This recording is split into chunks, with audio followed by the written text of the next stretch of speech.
We have a guest today. Her name's Elisa E. She's an MK Ultra survivor. And truly, when you hear her story, and we're going to have a series with her, it's going to be called the Integrating and Healing series with MK Ultra survivor Elisa E. And when you hear her story, you're going to see why she is truly a hero not only for other people who have been gone through a horrendous type of life experience, from torture to trauma-based mind control to she's experienced it all, from cloning to aliens, the whole works. Everything that you're hearing about now going on today in this upside-down world, this Luciferian shelter of shell we have over this world.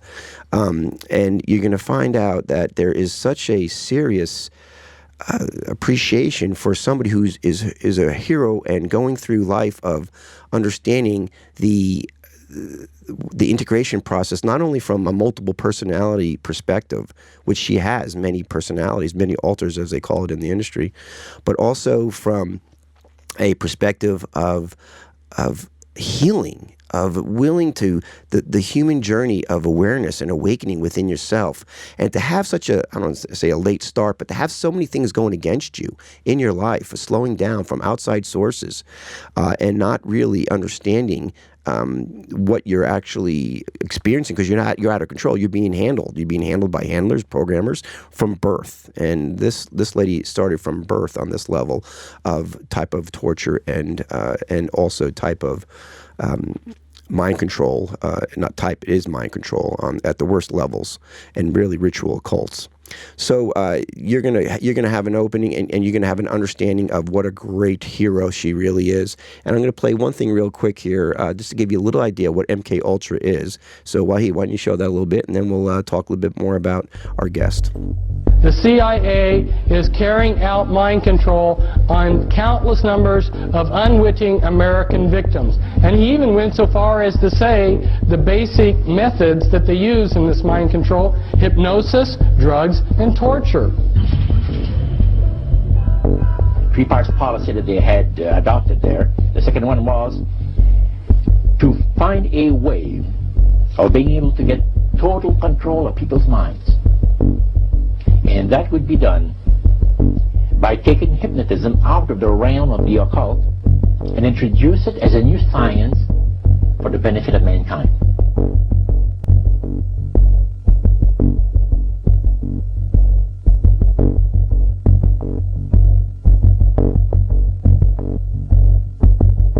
I was an FBI agent for 27 and a half years. At the time of my retirement, I was the senior special agent in charge of the FBI Los Angeles Division. I have been qualified in the courts as an expert on cults and satanic ritual abuse. So let me tell you about our guest here. She's wrote 2 books, author of Our Life Beyond MK Ultra books 1 and 2, and she also is an inside story of her intentional design trauma-based mind control, multiple personality disorder, and her resultant use involving government, military, intelligence, religious, corporate organizations and institutions, as well as the insidious control of humanity by eons and old cross-dimensional species involved in the hybridization and cloning. Now, that seems like a lot. We're not going to be talking about all that today, because we're going to be talking about a lot of these things over a period of time. And pull up her website so we can see the collages there too. And I think that this is such an incredible story, because the multiple personalities, or what they call today DID, dissociative disorders, which is they always put nice words on really, really tough situations. Like, it's a sexual assault. No, it was rape. That's right. Yeah. So, but it was a split brain, and I'll let her explain how the process actually works here in a second. But when you have a trauma-based mind control at a young age, it actually splits the brain, and to the point like a honeycomb. And people then, or these sick people out there, have an opportunity to put actual programs, and they deal with different alters, and there's so many layers to this that it's going to blow your mind. But today is about healing and integrating, and without further ado, let me introduce you to Elisa E. Elisa, are you on there? Hi, Tim. Yes, thanks for inviting me on. I appreciate it, and a lovely introduction. Listen, to me, this is it's so hard to go where to start because there's so many layers, and I don't. A lot of people out there know about MKUltra, and they know about the government agencies, and back in the 70s, supposedly it dropped, but it is so prevalent now everywhere. You could almost see it in everything that you do when you turn on the entertainment industry or whatever it may be. So instead of going too deep into what MKUltra is, why don't you just share your experiences as far back as infancy of what happened to you and the type of family you were raised in, and we'll take it from there of what you experienced, and then move towards the creation and the process of these alters, these multiple personalities, and how you feel about that, and how later on we'll talk about how you're in the process of integration and healing, and which never ends, which is continuous. So start from the beginning. Sounds good. Well, MKUltra, first of all, though, was kind of it's an umbrella term for many, literally in the hundreds of sub-projects with various different names. And supposedly the story goes due to so-called, and I will say quote-unquote, leaked documents. I do not personally feel those were accidental. And the reason I say that is the scope of the documents that were released didn't do justice to what these programs were really doing. So I see that as, first off, a containment. That's a word I use when the powers that be know something long before it's going to break, and jump out in front of it and break it themselves. Yeah, like what they do with like the satanic pedophiles, Elisa, where they'll, instead of saying there's a big network, they'll just say it's a lone, sexual deviant, and they control what that means, where it doesn't spread to everyone else who are really pulling the strings behind it, right? Correct. And it has another dual purpose. You've probably heard the term limited hangout. They'll put out the part that they want that isn't so destructive and hold back the parts that are, and indoctrinate the public that way. So I do recommend people look at MKUltra documents online. They're all online. All the ones that were released, supposedly the rest of them were destroyed before this was leaked. I know you didn't want to get into too much history, but I think it's important to give a little context. Yeah, go ahead. There was far more going on than what the documents suggest. And again, it said it started in the 50s. There were many different programs.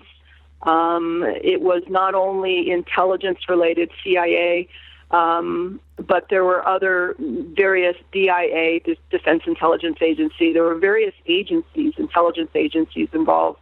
But from what I can tell personally and others I've talked to, every branch of the military was involved. That doesn't mean the people at those levels, every level was involved, but I was on several different Air Force bases and so forth, as were many people. NASA locations were involved.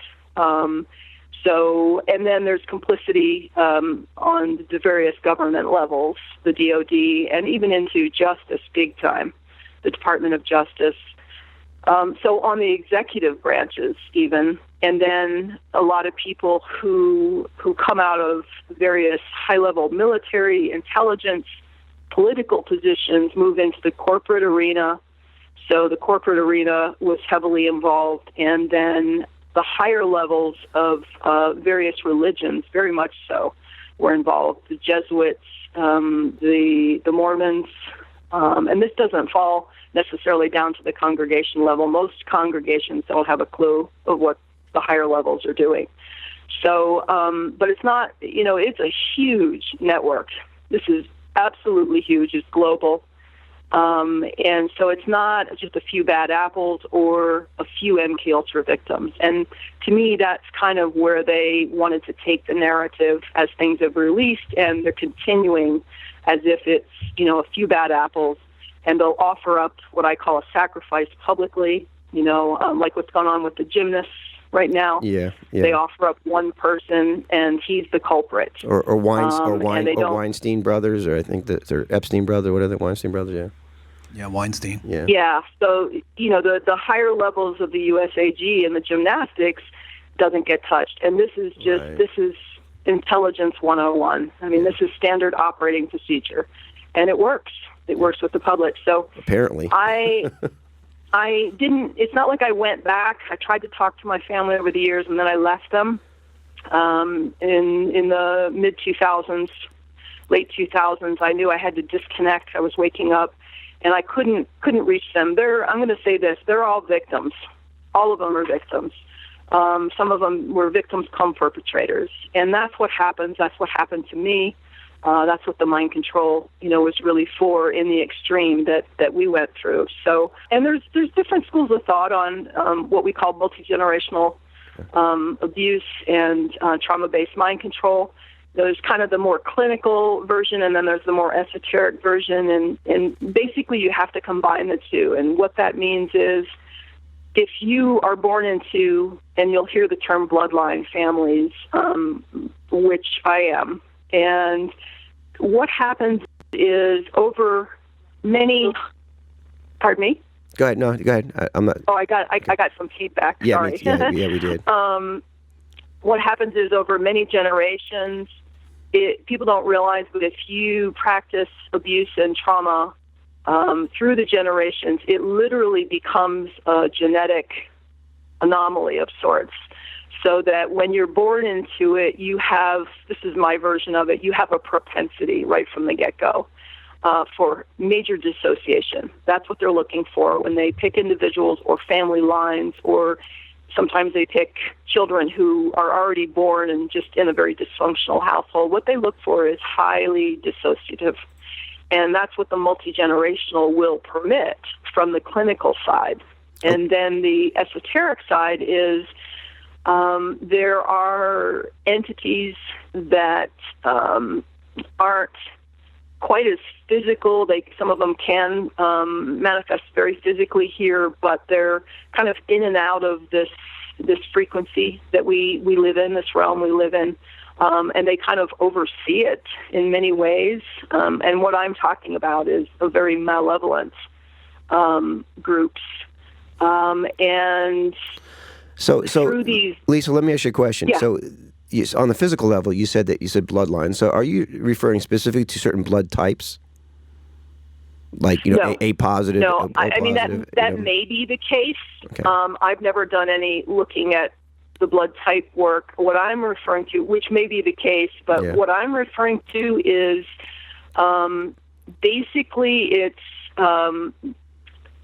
family names. Some of them people would know, some of them people never realized are, certain names. I don't want to give mine. Sure. But what happens is literally there is the ability for these beings in these multi-generational families to either access or literally inhabit those bodies. Possess. Of the people in that family. So, for example, it is my take that I was preconception hybrid design, and we're all hybrid to some degree, but what I'm referring to is at the point of conception, the actual physical act between the mother and the father. In my case, there was a possession taking place. So that when I know how this sounds, but when you look at what quantum physics, and you get into the aspect of what frequencies are, And how vibration, they frequencies, things that we think of as light waves and radio waves and so forth, manifest. What happens is there's I would call it an overshadowing. So in my line, before I was conceived or at conception, there was an overshadowing through the physical act of copulation and conception. And what that does, in my perspective, this is the esoteric side, is it shores up the bloodline. So if you've got a being that comes in on that, you've got, let's just say it comes through one parent in the act, you now have half of the energy frequency from that being coming through the parent. which is half of the. So basically, you're shoring up the bloodline another quarter. Gotcha. So let me paraphrase that a little bit so I understand, and perhaps some of our listeners too. So what you're saying is through this possession, or as you you say, occupation, and I think a lot of people these days are realizing, religions have spoken about this for many years, many different religions. Channeling.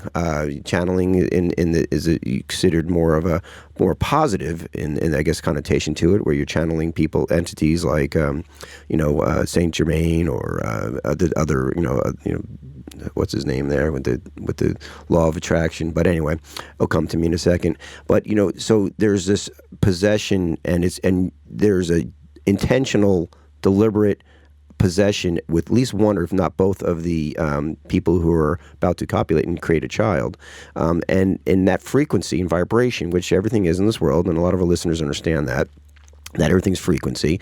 So that matches a frequency or creates a new frequency at that level of vibration, and you could use lower, higher, whatever, more malevolent or more loving, and it creates this frequency vibration that allows perhaps that new child to vibrate at that same frequency of that possessed person's whatever entities behind that, or similar frequency. Correct, which allows in the future use of someone they want to control, that allows their ability to have, and various other entities associated with them, access. Gotcha. Okay. So you're born with a propensity. It'll depend on what course you'll take after you're born. So on the very earthly side, there was Navy involvement on both sides of my family, my parents' families, paternal and maternal.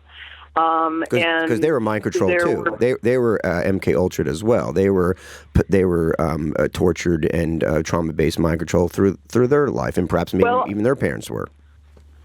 I'm not sure about my father.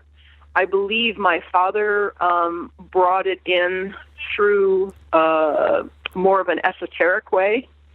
I believe that my mother was, and of course, the family unit, I'm not really sure where it started for my father, but my father, there's no doubt he's a pedophile. Okay. So there could have been, he carried, there's no doubt he was loaded with the entities, and I believe it came through his family. I have very little contact with them, but I knew just enough to become suspicious years later. But my mom that's where the bloodline stuff came in for sure. And there were things, I have memories of her and I being used together. And my brothers, there was incest, and there was a lot of craziness in my family. A lot of so-called unexplained back then that have now, they make perfect sense in light of what I've understood now about myself. So I would say to have what I call high level, and I don't use that in any ego way. What I mean by calling it a high level victim like myself, I'm referring to the people and agencies and so forth that had access to me. That's what made it a high level slave. So there's a really big spectrum of uses and where you fall on that line. And unfortunately, the other end of the spectrum is expendables right from the get-go. Right. And that's really horrific. So could that be a reason why you're still alive today, you think? Because you were such a kind of a Cadillac of the MK Ultras and the purposeful and the programming and the bloodline and the generation to generation that where you wouldn't be considered as expendable because of the time, energy, and programming that was put into you throughout your life? Well, I think there are several reasons why I'm still alive, but ultimately, I want to clarify, we're all expendable, no matter how high up we go. Gotcha. And you become very expendable the older you get. Right. So, and if you start to wake up as well. So there were early on attempts, there's no question in my mind, early on attempts to stop me. In a variety of ways, reaccessing and reprogramming, and then in one particular case that I'm absolutely certain of, when I was living in the Taos, New Mexico area, This was very early in what I call deep programming. There was definitely a couple sent to take me out. And I had some, what I would call I don't know what its source was, if it was my higher self or, what I do like to call now, what I understand to call now, the living Christ, a very etheric energy, that told me right in the middle of where I was, get out now. Just that, go. And I thwarted an attempt. So everybody all the way up the line is expendable. All the way up into the high-level bloodline elite families, because they believe they're just going to come back and it's okay. They're going to, do the same thing and have the same power because they see themselves as gods. Right. The gods, literally. But so ultimately we all are. I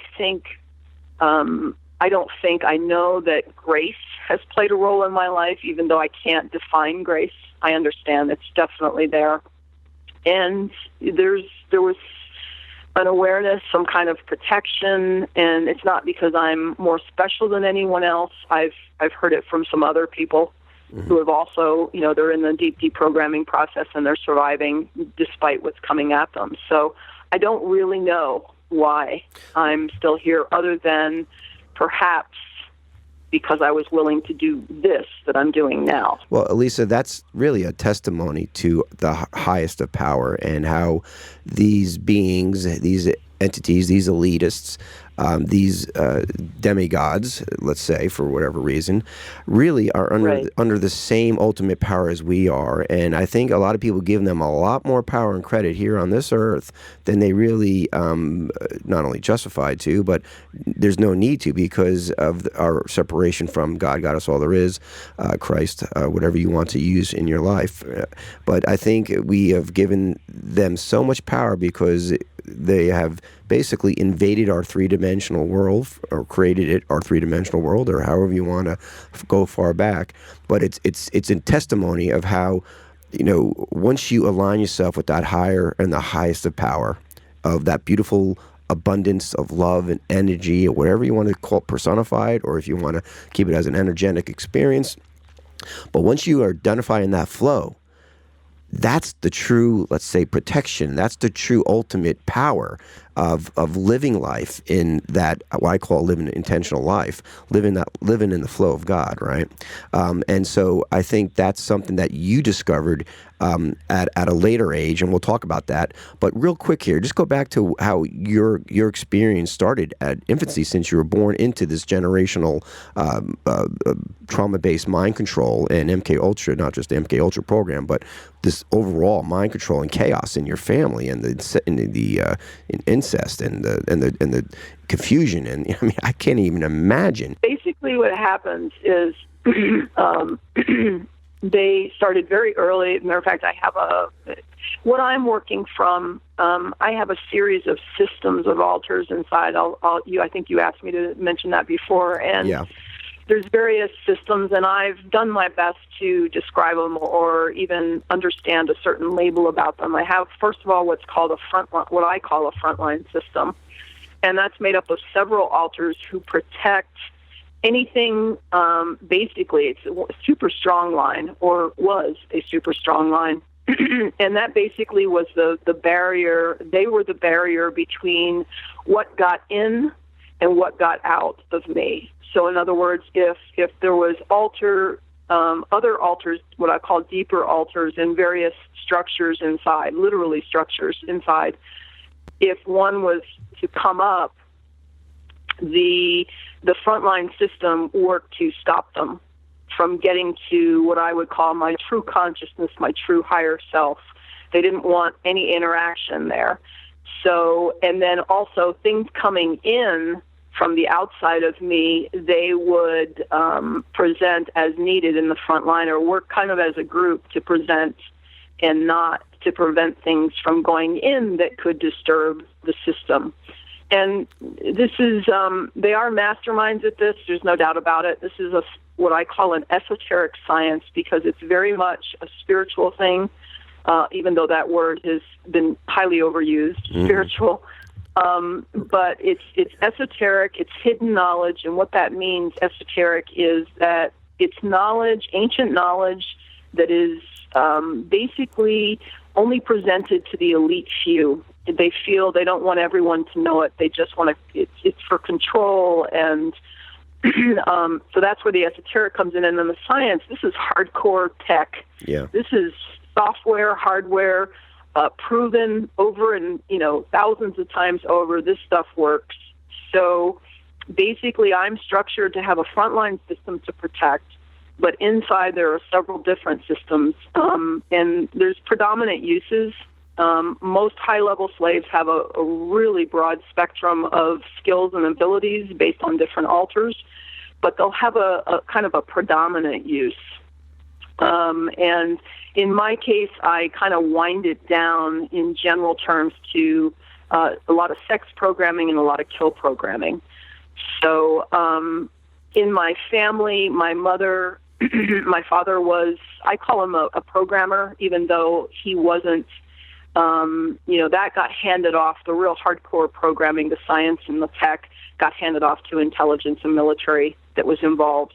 And he was basically the one to traumatize and sexually abuse and so forth, the pedophilia, which got me really rocking and rolling early on. Right. But I do believe there were others involved very early. I don't believe it, I know it. Very early in my childhood, I was in facilities, and there were men involved who were dressed in various different military uniforms, depending on what year we were talking about.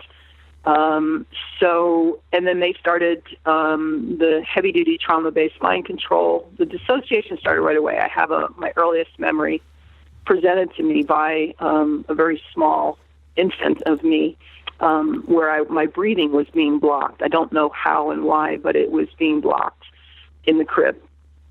So they would take me to the state of dissociation, and I re-experienced that, where I just basically totally dissociated, stopped crying, stopped fighting, stopped doing anything. Do you believe at that point of that trauma-based mind control or trauma-based torture, stopping an infant's, you're talking maybe months old infants breathing, and do you think at that point, even with the limited brain structure, that the brain splits into another other alters at that level, at that age? Absolutely. And basically what happens is, when you really get into the term alter, I would classify that once they get to the point of pulling that part up, which is blocked off from the other parts of your mind by what we call an amnesic wall. But the alter becomes, to me, an alter once they start pulling it up and programming it. At this stage, what you have is a term that came out years ago is called blank slate. So, in other words, let's say they want to traumatize you and create a bunch of blank slates. Let's say they do something to you that's so horrific that, it goes on for hours, and you wind up at the end of it with 10 blank slates. What they'll do, this is really a science. They'll go in and determine which of those, by pulling them up and looking at them and engaging them, which of them seem strongest. In other words, maybe the first 2 or 3 are really, really strong, but the other ones aren't worth programming because it's just not going to hold. So they'll eventually have a way of putting in code so they can pull up those 2 or 3 blank slates at any given time and program it however they choose. The other ones don't reintegrate. They're just, this is how we get into the numbers of fragments and personalities that someone with, a high-level MK can be, because it's astounding to people. How could you possibly have that many pieces in there? You've got these other parts in limbo. What's your latest count that you are conscious of? I'm still at over 1,000. I know that's. I was shown that. Okay. I was shown that. But most of those, clearly to understand, most of those are just fragments. Sure. They're not even what I would call personalities. Right. The number of what I would call full personalities is significantly small. But the fragments thrown in, and some of those, many of the fragments were programmed. Okay, they're just not. If you pulled them up, they couldn't really function in the world. They don't understand the world. They don't know it exists. They wouldn't know how to survive. All they are is, I call them one-act alters, where they're pulled up for a very specific reason. Gotcha. Then there's the full personalities that someone may notice a change in me. They may not even notice a change, but that person can function in the world. Can I ask a functional question here at this point? Well, first question is, how many personalities or main personalities do you feel like you have become conscious of at this point, not fragments? Well, I have to be really honest. I've been doing what I call deep deprogramming. I spent about 12 years waking up, 12, 15 years before that, but deep deprogramming began when I knew what I was, that I was right, and people said, "You're right, we've worked with people like you." And basically the floodgates opened at that point. That was 10 years ago. Okay. I'm still in the process of deprogramming. I have, what's the word I'm looking for? I have disengaged many of the, what I call deep, dark alters. Okay. But I haven't been able to, so they are in some way, like, I'm not real crazy about the word integrated, though. Okay. It does do some justice to it. They've been kind of assimilated into the system. They have no power anymore. There's no more entity running them. Right. There's no more handling, but I've cut them off because there's no working with them. What word would you use besides integrative then as you're trying to become conscious of these personalities and alters? I call it a collective. Okay. There's a collective of us that have wanted out for a very long time. They're the ones that, and this is described somewhat in my book. Throughout my entire life, people have said, "Well, when did you first know?" Well, it kept coming up. I know that I am a very strong spirit, whatever that means, and it was as if I'm in an altar doing something, and another part engages briefly and takes everything in, right, and then goes back down. Right. That happened repeatedly throughout my life, and I believe what was happening, they were the ones that were strong enough and still connected some way to my true self and was recording for later. And so to answer your question, none of this is easy to answer, but answer it, the truth is I don't know. I have several, and they're listed in the book, very particular altars that I've named. I honestly don't know the number now, but there are others that I have suspected and never been able to reach. Right. And so there's a sense of them, but I don't switch anymore. I don't ever lose time. It's been years since I've lost time or switched into an altar. So I've taken through that higher self and through the gift of whatever grace that I do call that etheric Christ energy, just a living Christ energy.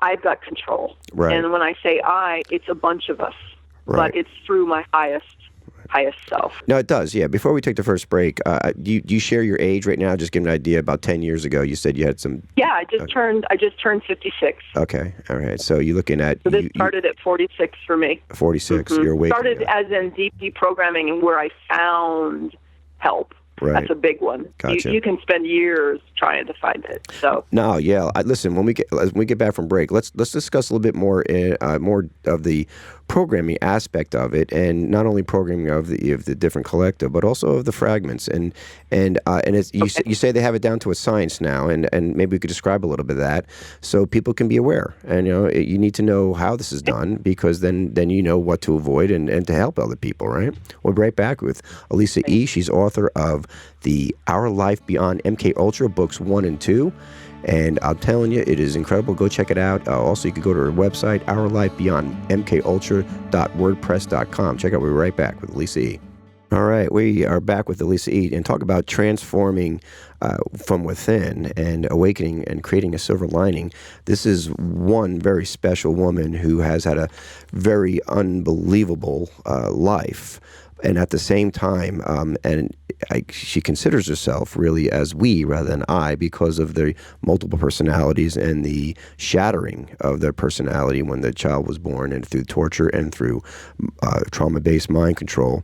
And this is really a story more so, and we're going to be having her back on a regular basis, more so a story of healing. This is the healing process that she's sharing, her story, where if she can heal from infancy until probably in her mid-30s, or it could still be going on. All she knows, I assume, at this point, but she feels like she has the integration aspect, or at least she's in control of herself or of the collective at this point.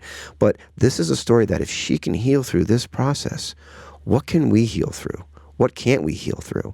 So, Elisa, I just want to thank you for being so brave, sharing your story, and your take right now of how many people perhaps in the world are MK Ultra. I mean, I heard millions, but I mean, what's your thoughts? Well, that's we can go into great depth of that, I hope, in a later show. Matter of fact, I would love to, because of what it is. But what I'll say right now is MK Ultra has morphed decades ago. And I was one of the people that in the 70s was experiencing something from memory. As I started deprogramming, I was experiencing something I couldn't explain.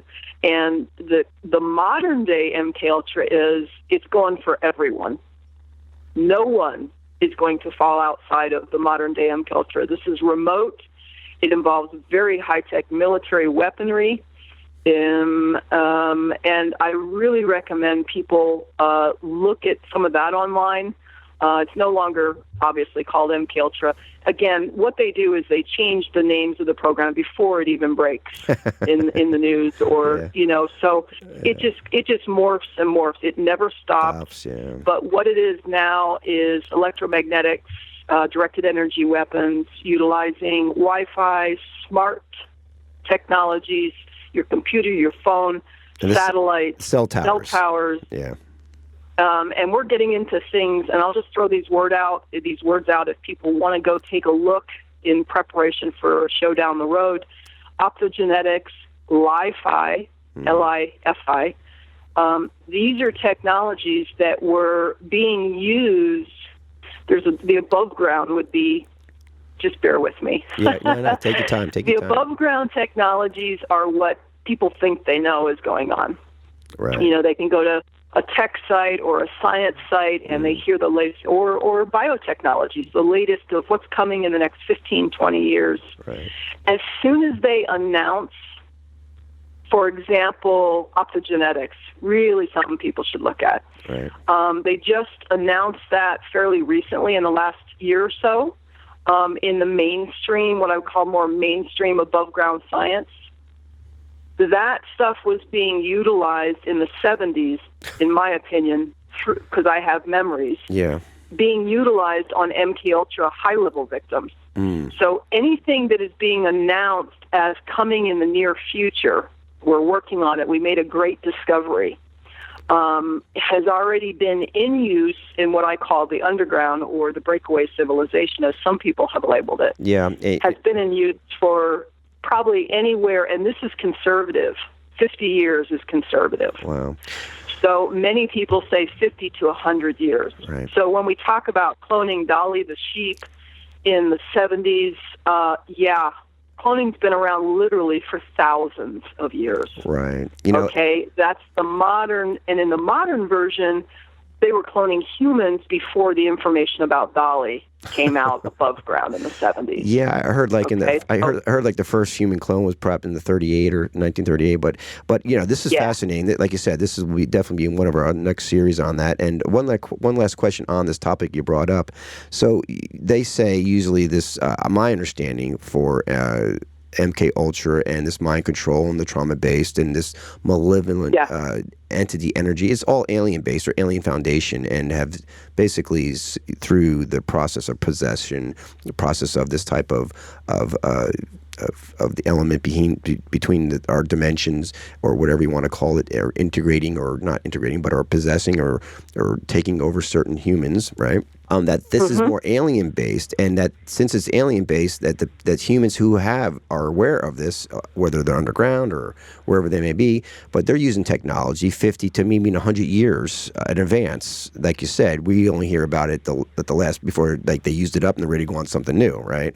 So that's basically reality. And they want you to be indoctrinated and ready for when the actual above ground implementation, which could be 20, 30 years down the road, they're going to spend 10, 20 years indoctrinating, conditioning the public. So when they announce it, that it's coming, 15, 20 years, we just made a breakthrough, that's all just a psyop. Right. Okay, all that is them working the public to not only indoctrinate you and condition you, but to make you immune to even reacting to it when it shows up. Right. Now, brilliant. I can't wait to get into that. So back to what we were saying earlier, when this programming, they have it down to a science. I mean, was the German scientist, doctor, was it Mengele? Right. Mengele? And he kind of was like his forefront of this to a certain degree. But really, he was just a puppet for these entities to be able to move it forward, or whatever, or possessed, or whatever case may be. But so this programming, so these, you say they use this not alter, but this fragment of you for a specific program. Now, is it done more so through hypnosis, or is there actually, like, they identify a part of the brain and they know where the fragment is, or is it more so of some other type of I wish I could. A lot of people have asked me, how does the programming work? I was never trained as a programmer. Right. There are people that are, and I'll mention one. There was a woman that came online years ago, and she helped me tremendously when I was about to give up in deep programming. I found her material, and I knew I wasn't crazy. She goes by a code name Svali, Svali, and she actually does break down a lot of the perspective. She was a multi-generational family who was brought in as, a programmer. So they do the same thing to their own, but then they start training some people to be programmers in the future. So what I would say, my understanding of programming only comes from my living for the first time the experiences of my alters and what they can share with me. Many of my alters that have they're much deeper, and they have a lot more understanding of maybe the programming or the rituals, the very occult side of it. They're not always very willing to share. As a matter of fact, it gets a little convoluted. Some of my alters rat out as much as they can about others. So some of the darker ones, I have some more some alters who are more willing to be part of the collective, because it grew over the years of deprogramming. More and more saw that it was safe, so they decided they wanted out. But the really deep, dark alters aren't in that group. And they withhold information. It's almost so. What I know is simply what I've lived through. In deep deprogramming, and then I've also now, in the subsequent years, I've done research and understand a little bit more about it, but I'm not really, I relived a splitting episode, literally relived inside my head, and I did put that in the book.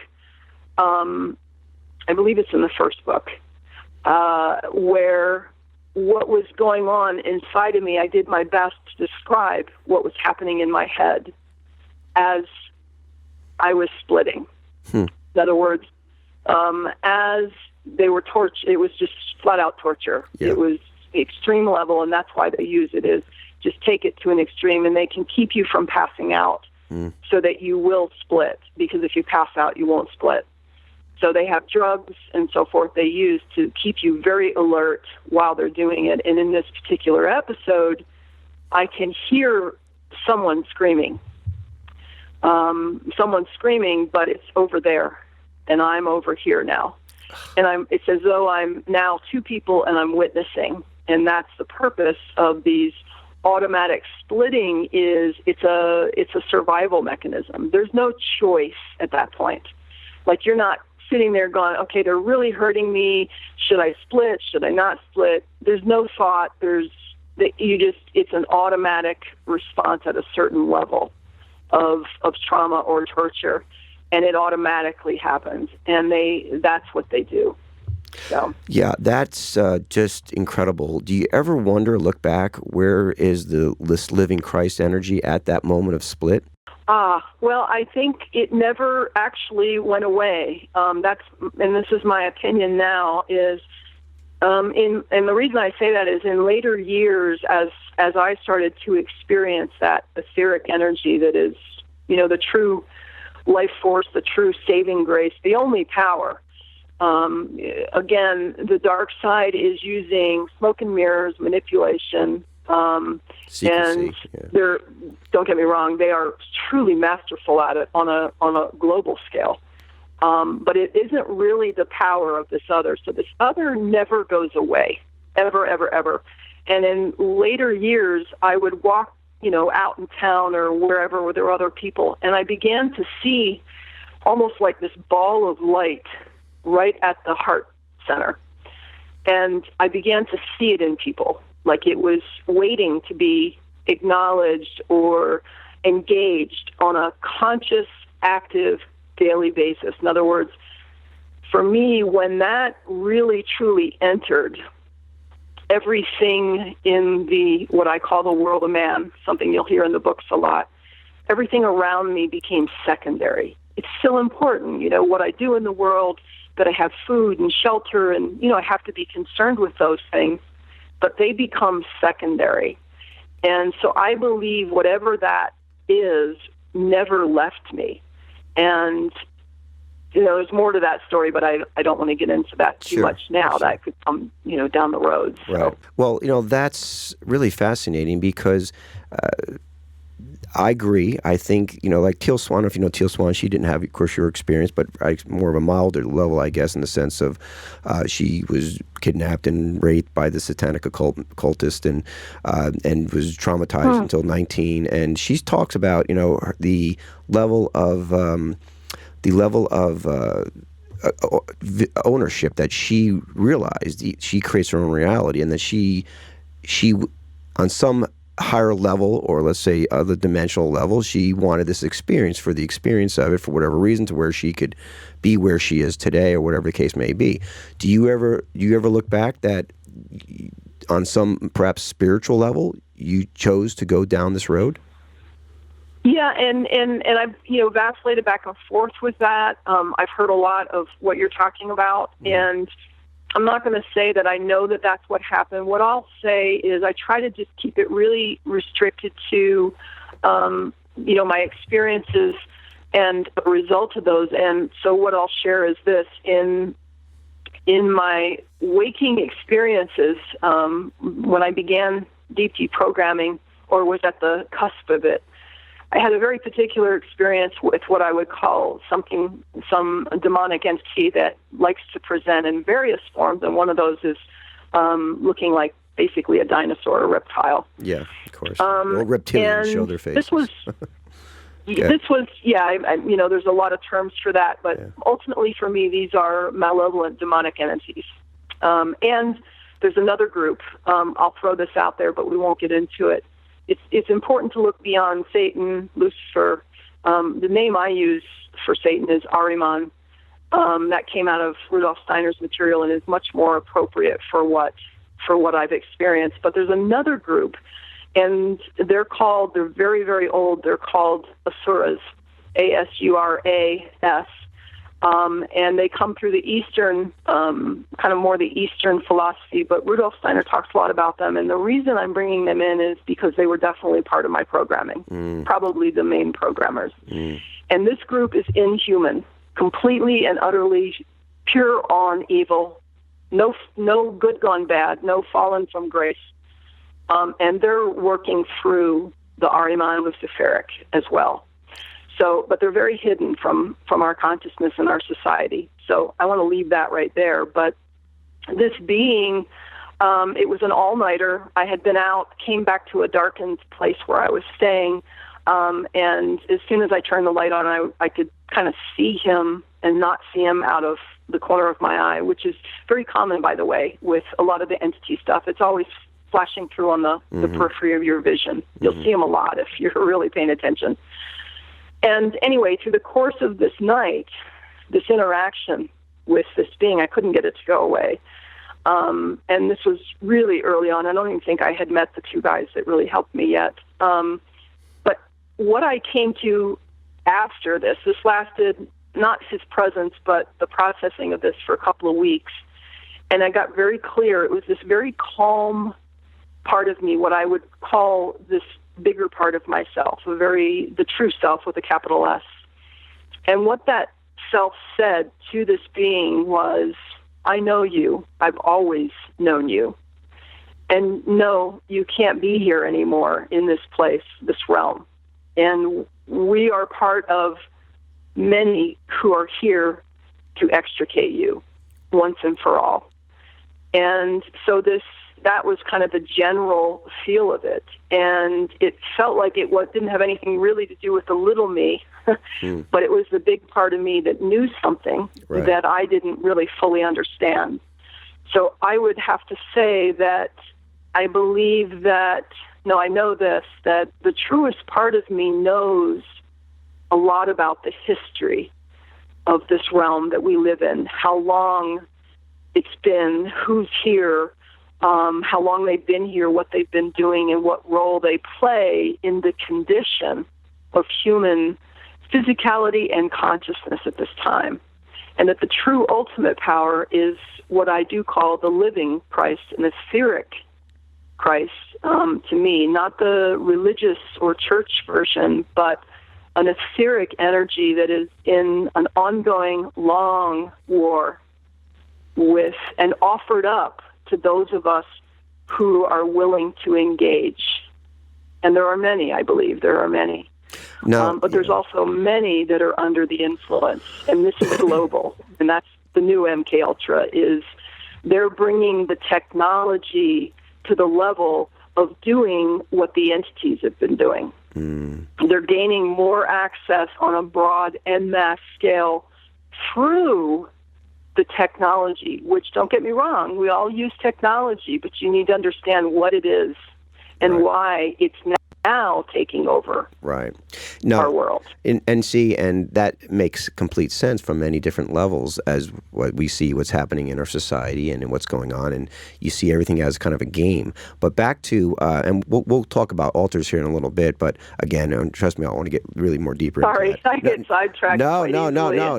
This you're talking about really important stuff, because I think people have to understand that there is a higher power that is benevolent, that is loving, that is energy. And I want to describe from your perspective how you interpret it, because I'm sure there's bleed overs to some degree from your altars, from your fragments to a certain degree that you don't know where you get this intuition from, but it subconsciously probably comes to you and yet you call you are Elisa, correct? I mean, and then you have names for other altars, which we'll talk about later.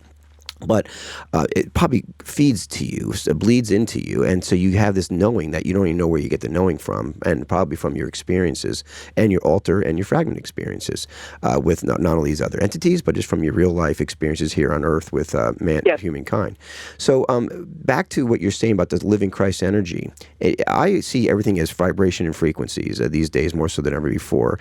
And now I could say Christ to me has a different connotation or different frequency vibration than you say Christ to you, or someone else says Christ is involved in the religious or the Mormon church, whatever it may be.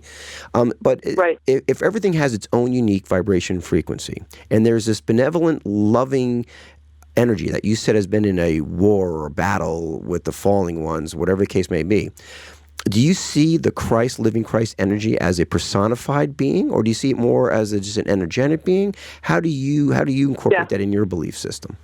Well, here's the way, and I'll preface this with, throughout my life, there have been 3 experiences. The first one, all 3 I now know were of the etheric Christ. I didn't know the first 2 were when I experienced them. I suspected the term Christ came into the second one, but you have to understand, I was because of where I came from, about as anti-willing to go there as anyone could get. Yeah, sure. Okay, I didn't want to hear anything about Jesus or Christ or any of that. That was all church stuff. Right. And that's why I call it in the book benevolent, unconditional, creative love. I just couldn't use those terms. I've had three separated by decades. One was in the full-blown mind control. I was still fully in it, and I had one of my self-harm episodes. I used to think of them as suicide attempts. This one was probably as close to, I could have succeeded. There's really no explanation why I didn't. I tried to OD on something, right, and it didn't work, which was really bizarre. And as soon as I got up the next day and went into the bathroom and looked in the mirror, I had a very, very profound, very brief experience, and I won't go into detail, but I now know that was the living Christ energy literally zooming through my body, filling it and exiting. That's what it felt like, was it came in and out. Right. What I know now is because of the condition of where I was in my consciousness, I would have never been able to hold it. The next one came many years later. It lasted for 3 days, came in the most unexpected way, and this is really interesting because I'm anti-religion, okay? Yeah, I mean, sure. I'm not saying people can't find their way. I believe they can find their way to this through anything. Sure. I'm an example of that, obviously. But the second one, literally it descended upon me. And I began to weep, and there was a person there who was completely missing what was happening to me. I knew I couldn't explain it. It lasted for 3 days. I literally never understood what living in bliss was until that moment. Lisa, hold that thought. Lisa, hold that thought. I just want to mention to our WDJY listeners, 99.1 listeners, we're going to be continuing this broadcast. We're going to be stopping here at the hour with the FM. However, if you want to continue and hear the broadcast, go to United Intentions /Facebook, or you could watch us on YouTube later on, or you could go to Spreaker.com and catch us live as we continue in with Lisa E., Our Life Beyond mkultra. You can check her out at .wordpress.com as well, or pick up her books, author of Our Life Beyond MKUltra, books 1 and 2.